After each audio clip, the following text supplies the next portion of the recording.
我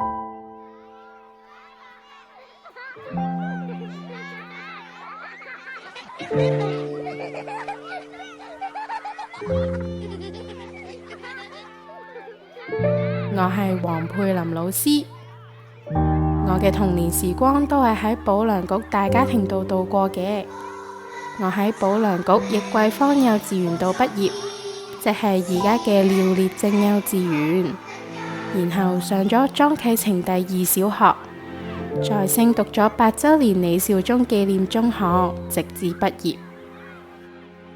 當初我係被溫暖照亮，今日我好希望成為點亮他人嘅一束光，所以我選擇返返去我成長嘅起點。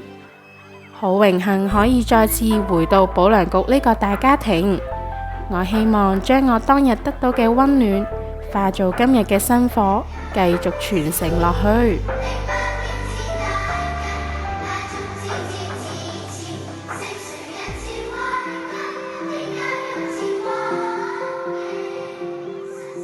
我係羅恬瑩老師，由保良局易桂芳幼稚園，即係而家嘅廖烈正幼稚園開始，我就好似一粒小種子，喺關愛中學識愛與被愛。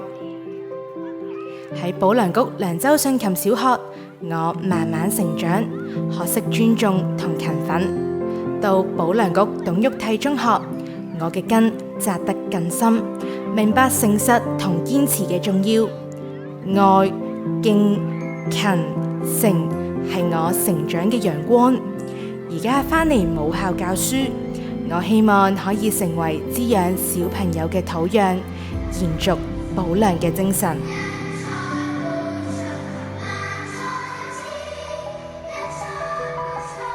我哋掌握小朋友嘅成長歷程，喺每一個階段，我哋都係希望令小朋友喺愉快而有安全感嘅環境入面慢慢成長。我自己都接受過保良局嘅教育，亦都經歷過我哋小朋友嘅學習歷程。我係黃紀君老師，我先後喺保良局屬下嘅小學同埋中學畢業。保良局喺我嘅人生旅程入邊佔咗精彩嘅部分。我希望我嘅學生都可以喺保良局呢個大家庭健康快樂咁成長。你好啊，我係林冠康老師，我喺保良局中小學嗰度讀書嘅，而家嚟到保良局廖烈正幼稚園嗰度教書。由細個嘅時候，我俾保良局嘅老師去照顧，感受到滿滿嘅愛同埋溫暖啊。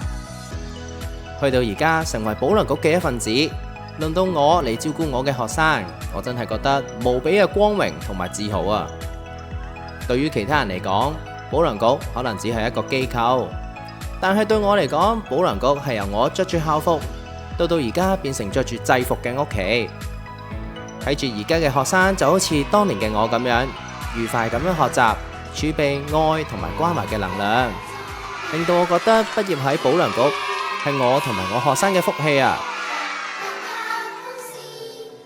我係黃佩林老師，我喺保良局廖烈正幼稚園。我係羅恬瑩老師，我喺保良局廖烈正幼稚園。我係黃紀君老師，我喺保良局廖烈正幼稚園。我係林冠康老師，我喺保良局廖烈正幼稚園。